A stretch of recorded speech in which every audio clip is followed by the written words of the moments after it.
Sugeng santen sederek kula sedaya ingkang dipun tresnani dening Gusti Yesus. Santen menika kita badhe miwiti malih PA Bunga Bakung wonten ing Terban. Saderengipun kita wiwiti PA Bunga Bakung, langkung rumiyin kita sami ngidung wonten ing Kidung Pasamuan Kristen angka 9setunggal gaib sing nomor setunggal kaliyan ingkang nomor kalih. Monggo.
Sebelum kita mulai PA Bunga Bakung, marilah kita awali dengan berdoa bersama. Mari kita hantarkan. Bapa yang di surga, saya ucapkan terima kasih Engkau telah membimbing Ibu Retno Bihastuti sampai di Terban sini dalam PA Bunga Bakung dengan penuh sukacita. Tolong Tuhan, Engkau hadir, Engkau membimbing dalam kami PA Bunga Bakung ini, sehingga apa yang akan kami laksanakan mudah-mudahan sesuai dengan kehendak-Mu saja. Saya juga minta tolong Tuhan, izinkan pandemi corona ini Engkau izinkan lebur, sehingga seluruh umat-Mu dapat sukacita melaksanakan persekutuan seperti biasanya. Semua dosa yang terselip di hati kami masing-masing Tuhan, kami mohon diampuni. Apalagi saya sering meninggalkan Engkau, tidak pernah bersyukur. Saya juga minta maaf yang begitu dalam. Semua persekutuan ini saya serahkan kepada-Mu Tuhan. Saya hanya menurut saja kehendak. Dalam nama Tuhan Yesus Kristus, semua doa saya haturkan dan tetap kami ucapkan bersyukur. Amin. Kitab Keluaran. Inilah nama para anak Israel yang datang ke Mesir bersama-sama dengan Yakub. Mereka datang dengan keluarganya masing-masing. Ruben, Simeon, Levi, dan Yehuda. Isakar, Zebulon, dan Benyamin. Dan serta Naftali, Gad, dan Asher. Seluruh keturunan yang diperoleh Yakub berjumlah 70 jiwa. Tetapi Yusuf telah ada di Mesir. Kemudian matilah Yusuf, serta semua saudara-saudaranya dan semua orang yang seangkatan dengan dia. Orang-orang Israel beranak cucu dan tak terbilang jumlahnya. Mereka bertambah banyak dan dengan dahsyat berlipat ganda, sehingga negeri itu dipenuhi mereka. Kemudian bangkitlah seorang raja baru memerintah tanah Mesir yang tidak mengenal Yusuf. Berkatalah raja itu kepada rakyatnya, bangsa Israel itu sangat banyak dan lebih besar jumlahnya daripada kita. Marilah kita bertindak dengan bijaksana terhadap mereka, supaya mereka jangan bertambah banyak lagi. Dan jika terjadi peperangan, jangan bersekutu nanti dengan musuh kita dan memerangi kita, lalu pergi dari negeri ini. Sebab itu pengawas-pengawas Rodi ditempatkan atas mereka untuk menindas mereka dengan kerja paksa. Mereka harus mendirikan bagi Firaun kota-kota terbekalan, yakni Pitom dan Ramses. Tetapi makin ditindas, makin bertambah banyak dan berkembang mereka, sehingga orang merasa takut kepada orang Israel itu. Lalu dengan kejam orang Mesir memaksa orang Israel bekerja dan memahitkan hidup mereka dengan pekerjaan yang berat, yaitu mengerjakan tanah liat dan batu bata dan berbagai-bagai pekerjaan di padang. Ya, segala pekerjaan yang dengan kejam dipaksakan orang Mesir kepada mereka itu. Raja Mesir juga memerintahkan kepada bidan-bidan yang menolong perempuan Ibrani, seorang bernama Sifra dan yang lain bernama Pua, katanya, apabila kamu menolong perempuan Ibrani pada waktu bersalin, kamu harus memperhatikan waktu anak itu lahir. Jika anak laki-laki, kamu harus membunuhnya. Tetapi jika anak perempuan, bolehlah ia hidup. Tetapi bidan-bidan itu takut akan Allah dan tidak melakukan seperti yang dikatakan Raja Mesir kepada mereka dan membiarkan bayi-bayi itu hidup. Lalu Raja Mesir memanggil bidan-bidan itu dan bertanya kepada mereka, mengapakah kamu berbuat demikian? Membiarkan hidup bayi-bayi itu. Jawab bidan-bidan itu kepada Firaun, sebab perempuan Ibrani tidak sama dengan perempuan Mesir, melainkan mereka kuat. Sebelum bidan datang, mereka telah bersalin. Maka Allah berbuat baik kepada bidan-bidan itu. Bertambah banyaklah bangsa itu dan sangat berlipat ganda. Dan karena bidan-bidan itu takut akan Allah, maka ia membuat mereka berumah tangga. Lalu Firaun memberi perintah kepada seluruh rakyatnya, lemparkanlah segala anak laki-laki yang lahir bagi orang Ibrani ke dalam sungai Nil. Tetapi segala anak perempuan biarkanlah hidup.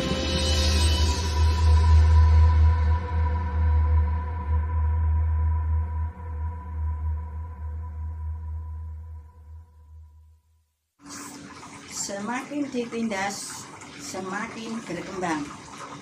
Keluaran 1 bab 1 ayat 1 sampai 22. Israel pindah ke Mesir karena terjadi kelaparan yang hebat. Walaupun Yakub dan anak-anaknya sudah meninggal, tetapi keturunan Israel tidak pulang ke Kanaan, melainkan tetap tinggal di Mesir. Keturunan Israel yang tinggal di Mesir semakin hari semakin bertambah.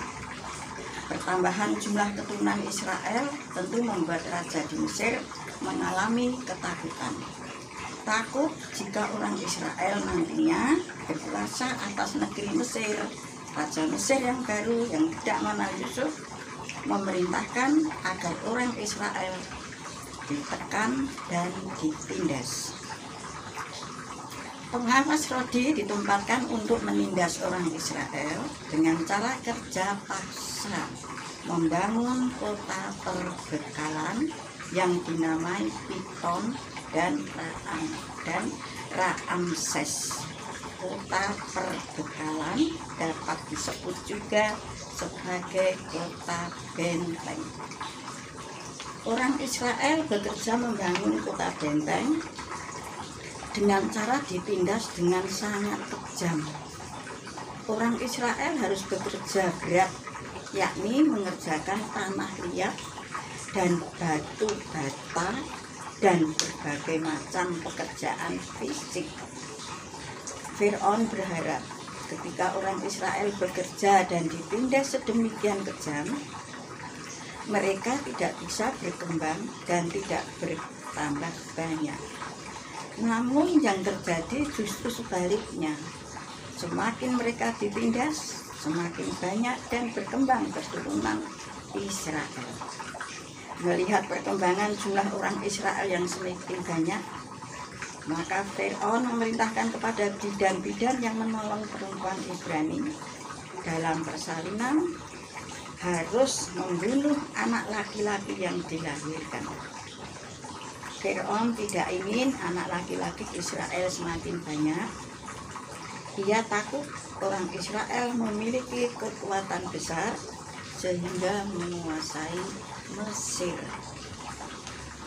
Bidan-bidan tersebut takut akan Allah sehingga tidak mau melakukan apa yang diperintahkan Raja Mesir kepada mereka dan membiarkan bayi-bayi Israel tersebut masih hidup. Melihat perkembangan yang terus terjadi, Fir'aun memanggil bidan-bidan tersebut dan bertanya, mengapa mereka membiarkan bayi laki-laki tetap hidup? Bidan yang takut akan Allah mendapat penyertaan Allah sehingga mereka menjawab bahwa perempuan Ibrani tidak sama dengan perempuan Mesir.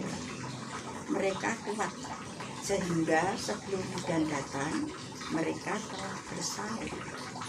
Pertolongan Allah kepada bidan-bidan yang takut akan Allah membuat orang Israel tetap dapat bertambah banyak.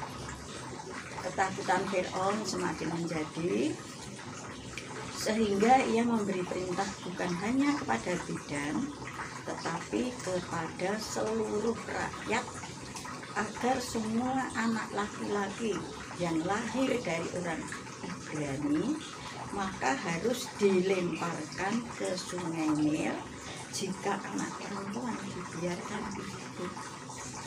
Pesan melalui bacaan hari ini. 1. Sejarah itu perlu dipelajari dan dipahami agar tidak menimbulkan tindakan-tindakan yang tidak baik. Raja Fir'aun yang baru tidak memahami siapa Yusuf dan keturunannya, maka ia bertindak sesuai dengan apa yang dipikirkannya. 2. Ketakutan akan membawa dampak yang negatif. Salah satunya adalah melakukan kejahatan. Sebagaimana Fir'aun mengalami ketakutan yang tidak beralasan, maka ia melakukan penindasan dan kekejaman-kekejaman lainnya. Jangan sampai ketakutan membelenggu hidup kita. 3. Walaupun ditindas, tetapi Tuhan selalu membuka jalan untuk memberi pertolongan. Itulah sebabnya ketika kita mengalami kesulitan, yakinlah bahwa Tuhan pasti menolong. 4. Takutlah kepada Tuhan, bukan kepada manusia. Sebagaimana bidan-bidan yang takut akan Allah, dia tidak takut kepada Tuhan, maka Allah memberkati dan menolong mereka. Itulah sebabnya takutlah akan Allah. Demikianlah pembahasan kitab Keluaran pada hari ini. Kiranya kita dapat belajar dari kisah yang sudah kita bahas. Tuhan memberkati kita. Amin. Mari kita berdoa. Terima kasih ya Tuhan, untuk kesempatan sore hari ini kami boleh membahas tentang kesaksian kebenaran firman-Mu. Kiranya Tuhan memampukan kami bukan hanya untuk mendengar, merenungkan, tetapi juga melaksanakan dalam hidup kami.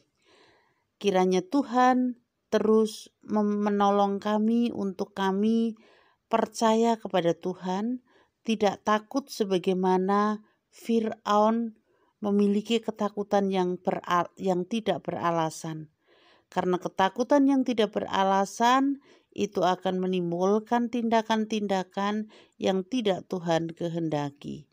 Ajarkan kami untuk senantiasa memiliki sikap takut akan Tuhan dan terus percaya kepada Tuhan, karena pertolongan Tuhan tidak akan pernah terlambat di dalam hidup kami. Kami serahkan sepenuhnya hidup kami ke dalam tangan kuasa Tuhan. Tuhan terus memberkati kami, menguatkan kami, dan juga meneguhkan iman kami. Bagi kami yang saat ini mengalami kondisi yang tidak sehat oleh karena berbagai macam hal terjadi dalam hidup ini, kiranya Tuhan menjamah dengan tangan kasih Tuhan supaya mendapatkan pemulihan. Bapak Mariman, Bapak Nugroho Yulianto dan Ibu, Bapak Suratijo, kiranya Tuhan terus menolong mereka dan menguatkan, bahkan memulihkan sakit penyakit yang dialaminya. Pergumulan kami dalam hidup di mana kami masih harus menghadapi pandemi, Tuhan memberkati dan senantiasa memberikan kebijaksanaan kepada kami supaya kami menghadapi pandemi ini senantiasa memiliki iman yang teguh kepada Tuhan. Kami serahkan kehidupan kami sepenuhnya ke dalam tangan kuasa Tuhan, meski tidak bisa bertemu, tetapi kiranya Tuhan terus mengajar kami melalui pemahaman Alkitab yang saat ini masih berlangsung secara online. Inilah doa kami Tuhan, kami akan mengakhiri PA pada saat ini dan kami akan melanjutkan aktivitas kami. Berkat-Mu senantiasa kami harapkan. Ibu Imam Sukono yang sudah menyampaikan apa yang telah tertulis dalam Keluaran 1 ayat 1 sampai dengan 22, kiranya Tuhan juga memberkati rumah ini menjadi rumah berkat. Inilah doa kami, mohon pengampunan atas segala dosa dan kesalahan kami. Dalam nama Tuhan Yesus kami berdoa. Amin. Nah, demikianlah saudaraku semua, Alkitab ringkasan yang begitu jelas sudah saya bacakan. Semoga semuanya berguna dalam kehidupan Bapak Ibu semuanya. Karena firman Tuhan adalah jalan hidup kita dan makanan penyata kita. Janganlah takut kepada siapapun, tetapi takutlah pada Tuhan. Karena Tuhan adalah satu-satunya juru selamat kita. Dan janganlah lupa, biarpun pandemi seperti ini, tapi sekarang sudah begitu baik, tetapi jangan lupa kita tetap berdoa, tetap menjaga kesehatan. Sampai jumpa besok Senin yang akan datang. Terima kasih semuanya, saudara-saudaraku.